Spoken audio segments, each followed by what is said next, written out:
so my name is Jan de Moncada, and I'm Brazilian Jiu-Jitsu and grappling coach. I've been training since 2010.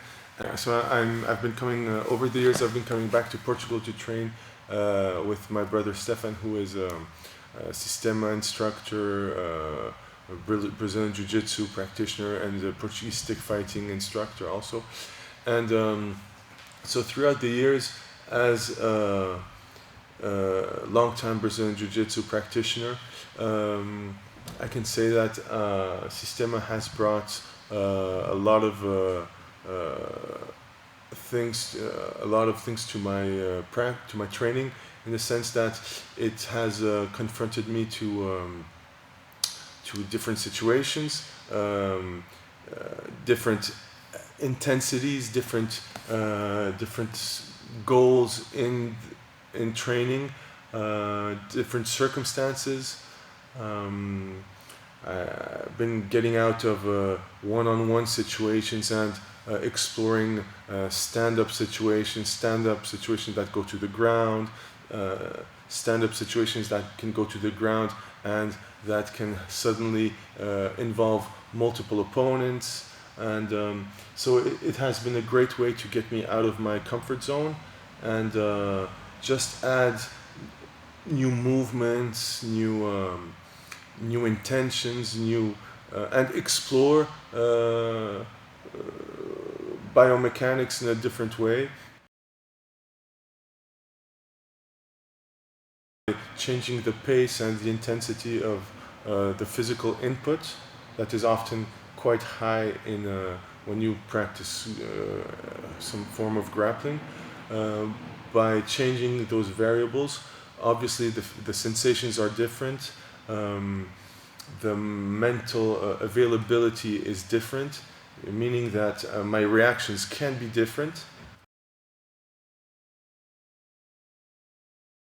I wouldn't say that less real, it's just that the energy is very different. So because the intentions are different? Because the methodology practice is different also. We train slower in order to be able not to always use the techniques we know. Because when we train quick and fast, we tend to use what we know, what we're comfortable with, our main reactions. And if we want to improve and step out of our comfort zone, we need to change a certain number of parameters in order to react differently. If I want to improve and to introduce a new approach, a new technique, a new reaction into my skills, into my skill set, I will probably need to lower the speed of execution, lower the intensity, so that I can work on developing this new skill, for example. And considering that the general speed of training in Systema is lower than in a grappling sparring situation, you increase the probability of actually doing something that might surprise you, that might be different, that might not be one of your classic go-to moves.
It doesn't contradict anything. I think it adds to my skill set. I think it shows me how sometimes it shows me how a technique I knew from in another situation can be applied in a different one.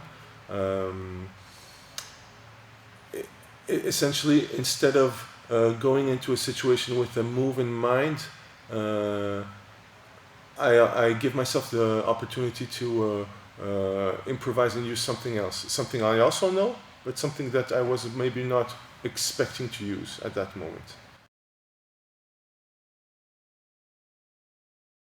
First, whenever he includes striking situations, because they're not in part of my regular training, it's always it's surprising to see how it can change your reactions as a grappler. How sometimes you think that you are equipped to deal with any kind of a close quarter situation with your grappling skills, and suddenly you introduce striking, strikes that you don't see coming. It changes everything. Well, I need to adapt to the way they move. The way Stefan moves, it's very very fluid. You see that it's unpredictable.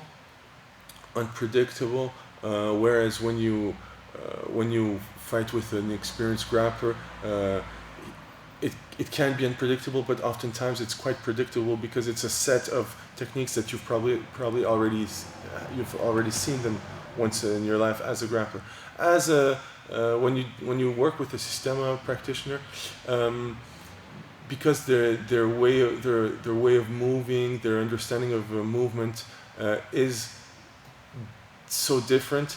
It brings an unpredictable side to it. Yes.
I think slowly people are. I think Systema being more a training approach, training methodology, you start seeing people get away from the old one technique per day approach. Okay, guys, today we're gonna do this, and we see more and more people trying to solve situational problems, and focusing more on a situation rather than a technique. And so in that sense, I feel like people might be training relatively close to the Systema mindset without even knowing it. Yeah.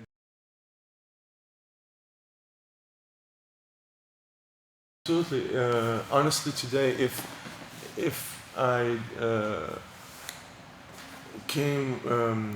if I went online and was confronted to one of those to a video, hard to understand video with a specific drill, at very slow pace, where the practitioner moves without using his hands, I might look at it thinking that it's not very realistic, or and might not even be interested in Systema because I don't understand the drill shown in the video. So the fact that I do have access to my brother who explains these drills to me and gives me the context and puts me in those situations, of course that it helps, and that today I am more prone to training Systema than if I didn't have access to my brother, obviously. In my mind, even today, training regularly with him, there are some things that I still don't understand that need explanations, and it has to do with the pace, the movement, the focus on the movement, and not on the technique, which is a little bit quite different from the classic dojo's approach.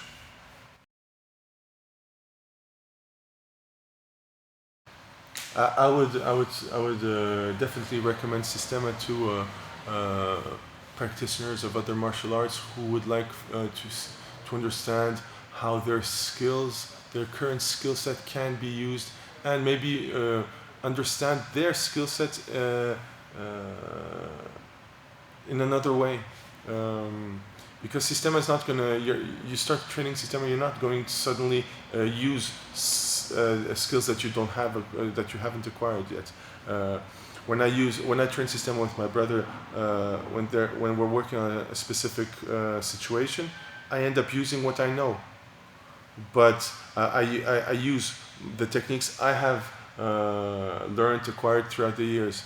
I just use them differently, with a different approach, as if instead of training a technique, I'm training my presence in the moment, and in that sense, I will spontaneously use the right technique at the right time, and for that, I really recommend experienced practitioners of other martial arts to try and look at their practice, the techniques they have acquired through the Systema lens.